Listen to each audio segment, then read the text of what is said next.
Time था 16 नवंबर 2025 का और जगह थी महाराष्ट्र के मालेगांव का डोंगराले। जब एक महिला अपने घर पर काम कर रही थी कि उसी टाइम उसका ध्यान अपनी बेटी के ऊपर जाता है। उसकी बेटी इस टाइम घर के बाहर ही खेल रही थी। कुछ एक देर पहले तक तो उसकी सारी की सारी खेलने कूदने की आवाजें उस तक पहुंच रही थी, लेकिन अब कुछ एक देर से उसकी बेटी की एक भी आवाज उसने नहीं सुनी थी। तो वो बस उसे संभालने के लिए अपने घर से बाहर जाती है और वहां पर जाकर जब उसने गली में देखा तो उसने पाया कि उसकी 3.5 साल की बेटी यादन्या अब यहाँ पर नहीं है। तो वो इसी बारे में देखते हुए कि हो सकता है वो अपने दोस्तों के साथ खेलते खेलते यहाँ पर आसपास में चली गई होगी, वो दूसरी तरफ जाकर जब उसे देखती है तो वो वहां पर भी नहीं थी। और अब यादन्या की माँ थोड़ी परेशान हो चुकी थी। उसने तुरंत वापस अपने घर पर आ जाने के बाद अपनी सास को और बाकी परिवार के सदस्यों को बताया कि इस टाइम यादन्या घर के बाहर ही खेल रही थी, लेकिन खेलते खेलते पता नहीं वो कहां पर चली गई। तो यादन्या की दादी ने ये बात कही कि बच्ची है, हो सकता है खेलते खेलते अपने दोस्तों के घरों पर चली गई होगी। तो अब ये पूरा का पूरा परिवार अब उसके दोस्तों के जहां जहां पर भी वो खेलने के लिए जा सकती थी उन सभी जगहों पर जाने लगते हैं।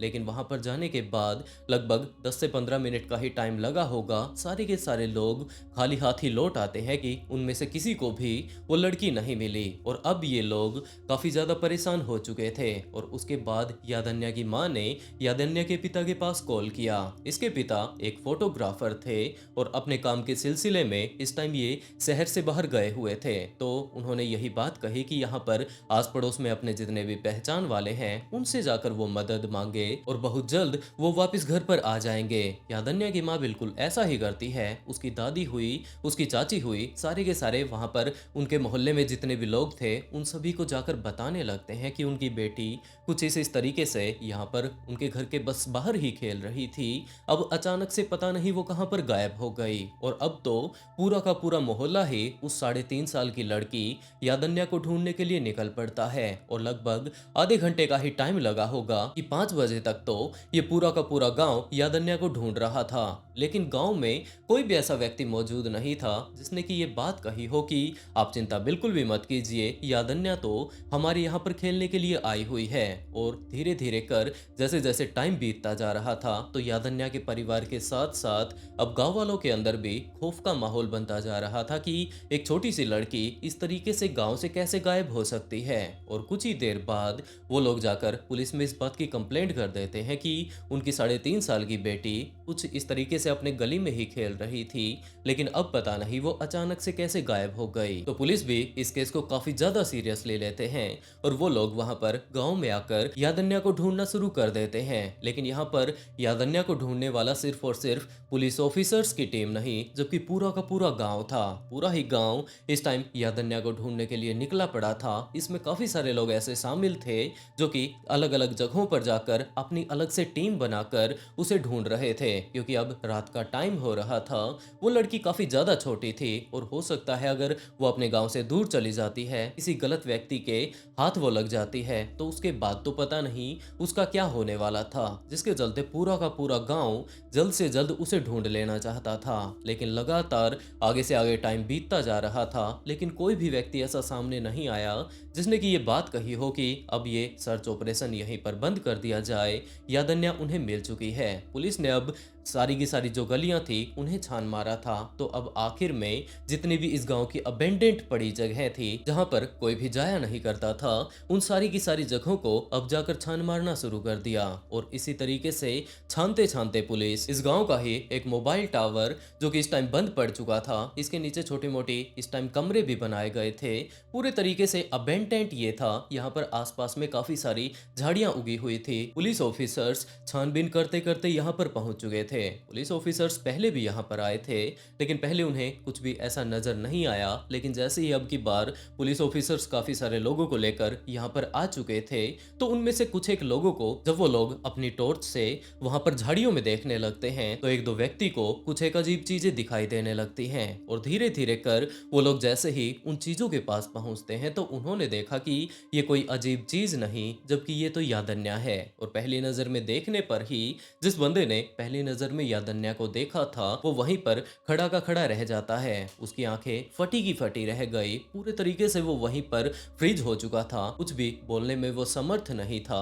और जैसे ही पुलिस ऑफिसर्स वहां पर पहुंचते हैं तो पहली नजर में उन्होंने ये चीज देखी कि इस टाइम यादन्या नीचे यहाँ पर जमीन पर पड़ी हुई है। उसके शरीर पर एक भी कपड़ा नहीं है, सारे के सारे कपड़े उसके फाड़ दिए गए हैं। इसके शरीर पर काफी सारे इस टाइम चोट लगे हुए हैं और दूसरी तरफ इसके मुंह को तो एक बड़े से पत्थर के साथ फोड़ दिया गया है। पुलिस ने तुरंत इसकी बॉडी को बरामद कर लिया और जो केस अभी तक मिसिंग का था वो इस टाइम कत्ल का बन चुका था। तो पुलिस ने अब यहाँ पर गांव वालों से ही पूछताछ करनी शुरू कर दी कि उस लड़की को तो काफी ज्यादा बेरहमी से मार दिया गया है, तो इस कांड को किसने अंजाम दिया होगा। और ये सभी बातें गांव वालों से पूछी जा रही थी। गांव का कोई भी ऐसा व्यक्ति मौजूद नहीं था जिसने कि आखिरी टाइम में यादन्या को देखा हो, लेकिन पुलिस को तो अब अपनी इन्वेस्टिगेशन करनी ही थी, जिसके चलते पुलिस ऑफिसर्स यहाँ पर गांव में लगे हुए आसपास के सीसीटीवी कैमरों के बारे में पता करने लगते हैं कि आखिरी टाइम में इस लड़की के साथ कौन गया था। इन सभी चीजों के बारे में तो अगर हम लोगों को सीसीटीवी कैमरे मिल जाते हैं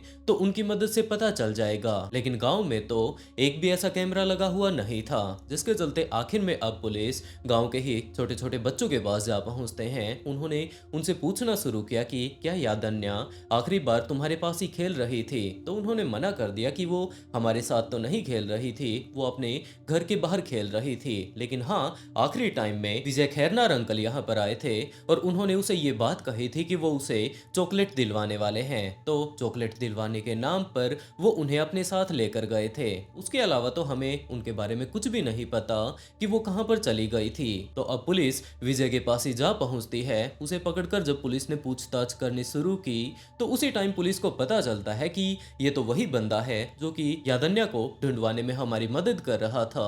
और उस टाइम भी इसने कुछ ऐसा नहीं बताया कि आखिरी टाइम में उस टाइम वो इसे लेकर गया था और उसके बाद वो लड़की गायब हुई है। तो ये तो अब बस पुलिस की मदद करवा रहा था। तो पुलिस को ये बात भी पता चलती है कि यही वो बंदा है जो कि आखिरी टाइम में उस मोबाइल टावर की दीवार को फांद कर दूसरी तरफ गया था और उसी ने वापस आकर ये बात कही थी कि दूसरी तरफ तो कुछ भी नहीं है।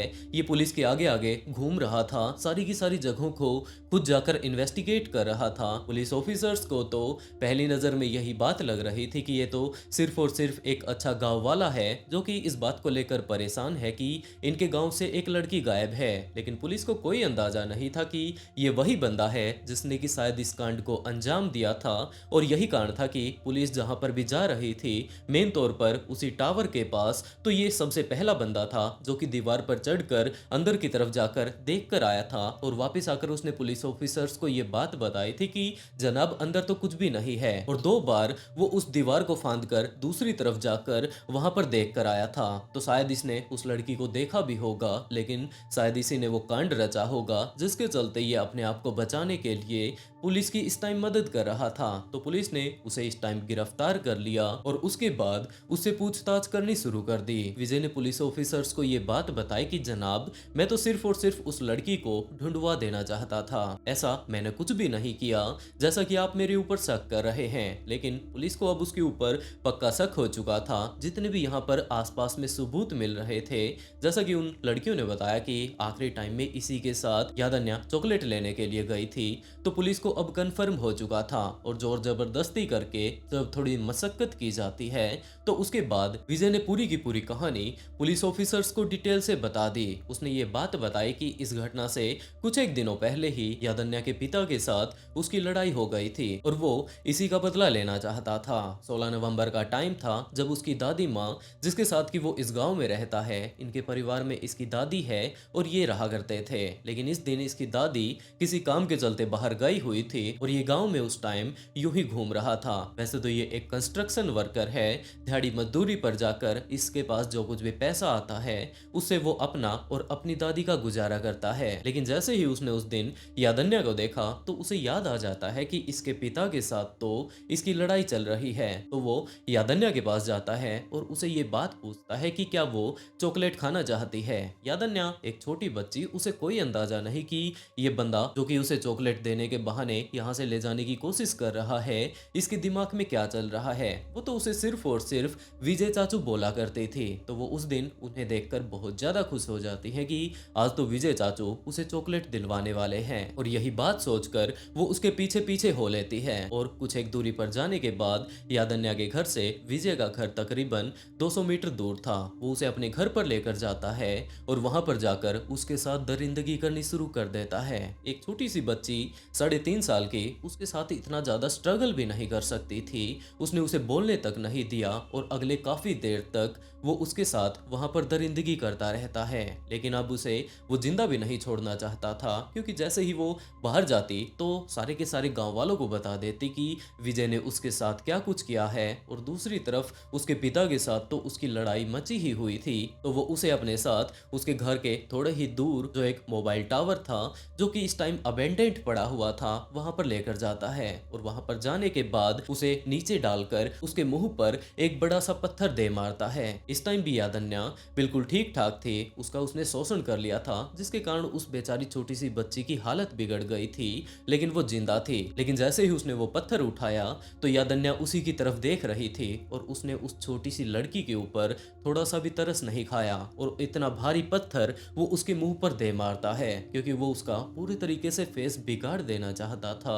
वो उसके खिलाफ कोई भी छोटे से छोटा सबूत भी नहीं छोड़ना चाहता था। और उसके बाद वो वापस यहाँ पर गांव में आ जाता है। जैसे ही शाम का टाइम होता है तो कुछ ही देर बाद यादन्या की माँ उसे ढूंढने के लिए निकल पड़ती है और उसके बाद धीरे धीरे कर पूरे ही गांव में ये बात फैल जाती है कि हमारे गांव में रहने वाली 3.5 साल की लड़की यादन्या गायब हो चुकी है। और उस भीड़ में इस टाइम विजय भी यादन्या को ढूंढने का नाटक कर रहा था। पुलिस को जैसे ही इन सभी चीजों के बारे में पता चला तो उसे गिरफ्तार करके वो लोग अपने साथ पुलिस स्टेशन ले जाने की कोशिश करते हैं। और यही वो पहली वीडियो थी जो कि मैंने इस केस से रिलेटेड देखी थी। उस टाइम वो रील पर मैंने वीडियो देखी थी और पहली नजर में देखने पर यही बात लग रही थी कि इस मासूम से बच्चे को पता नहीं पुलिस ऑफिसर्स अपने साथ क्यों लेकर जा रहे हैं। तो जैसे ही मैंने वो पूरी की पूरी रील देखी तो उस रील को देखकर मेरा भी दिमाग खराब हो गया कि कोई व्यक्ति ऐसा कैसे कर सकता है, क्योंकि इसके साथ साथ वो वीडियो भी जोड़ी गई थी जब यादन्या को एक छोटे से स्ट्रेचर के ऊपर एक सफेद कपड़े में लपेट कर